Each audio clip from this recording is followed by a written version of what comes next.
சரி மோதிரம். இந்த இடத்துல மோதிரம் வரலையம்மா, இந்த இடத்துல மோதிரம் இல்லை இல்லை. மழைக்கு யார் நிர்வாகம்னா வருணம் தான் மழைக்கு நிர்வாகம். யார் கட்டளையிடான பர்ஜன்ய தேவதைக்கு தானே கட்டளையிடுறேன். எப்படி மின்னணும் அப்படின்னா பர்ஜன்ய தேவதைன்னா யாருன்னு சொல்லுங்க. வருணன் தான் சொல்லிட்டாலே முன்னாடி இல்லம்மா, அடுத்து புரியாதுல்ல. அத முன்னாடி சொல்லிட்டா முதல் கொஸ்டின்ல சொல்லிட்டா யாருக்கு கட்டளை மழைக்கு அதிபதியும் வருணன். எப்படி அங்கை கலைத்திடை ஆழி கொண்டான்னு வெறும்புறத்தை ஆழத்து வழிக்கு விடும்படி அழகி கையிலை பிடித்த திருவாழி போல மின்னணும்.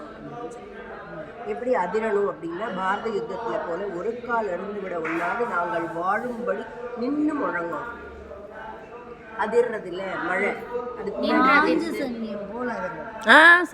சத்தம் அதிருது. அடுத்தது வருது. யாருக்கு சங்கநாத ஆனந்தம் தந்தது அப்படின்னா நாச்சியார் தமிழ் சொல்றாங்க. திருவுகள் திருமுகத்து மடுப்பூதிய சங்கொழியும் சார்ங்கவில் நானொலியும். அந்த மாதிரி பெருமாள் ருக்மிணி பிராட்டிக்கு கிருஷ்ண பகவான் சங்கநாதம் உள்ளது ரொம்ப சந்தோஷமா இருந்தது. அவருடைய தகப்பனார் பெரியாழ்வார் என்ன பண்றார், தன்னோட திருப்பல்லாண்டு துவக்கத்திலேயே சுடர் ஆழியும் பல்லாண்டு அப்படின்னு அவர் அதுக்கு சுடர் ஆழி பல்லாண்டு இல்ல, ஆழிக்கும் பண்ற அப்பாஞ்ச சன்னியமும் பல்லாண்டு. சுடர் ஆழியும் பல்லாண்டு அப்பாஞ்ச சன்னியமும் பல்லாண்டு.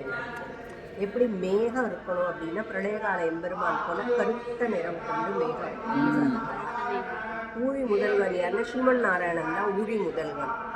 ஏன் பெருமா ஊழி காலத்துல கருத்து ஒன்னும் தேவன் சொல்லலையே இதுல ஊழி முதல்வன்.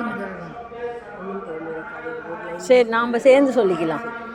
அப்ப ஏன் எம்பெருமான் ஊழி காலத்துல கருத்து இருக்கான சகல பதார்த்தங்களையும் உண்டாக்க வேணுங்கிற திருவுளத்துல நினைக்காலேயே கருவடைஞ்சு பயிர் போல திருமேனி கருத்து இருக்கணும் அப்படின்னு உன்னோட நேரம் அப்படி இருக்கணும், நேரம் உன்னோடதுன்னு சொல்றா.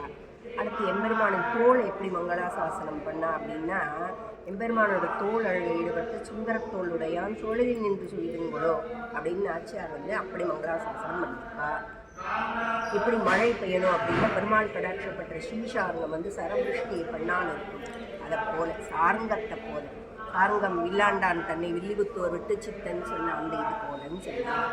எந்த நிலையை பாடியிருக்கான்னு இந்த பாசுரத்தில் அந்தரியாமியை பாடியிருக்கான் இல்லையா. அப்புறம் எந்த திருநாமத்தை பாடியிருக்கான்னா பத்மநாபங்கிற திருநாமத்தை இதில் பாடியிருக்காங்க இல்லையா. பத்மநாப திருநாமம் அப்படின்னா என்னன்னா அஷ்டதல பத்மத்தில் சிருஷ்டிச்சு அதில் பிரம்மாவை சிருஷ்டிச்சது தான் பத்மநாபம். கண்டிப்பாக எப்படி தெரியும்? ஆமாம், எந்தெந்த ஆயுதத்தை எடுத்திருக்கான்னு சங்கு சக்கரம் சாரம் 3 எடுத்துருக்காங்க. சரி, அந்தரியாமினி எப்படி தெரியும்? ரெண்டு வார்த்தை ஆழிமழை கண்ணா. ஆழிமழை கண்ணா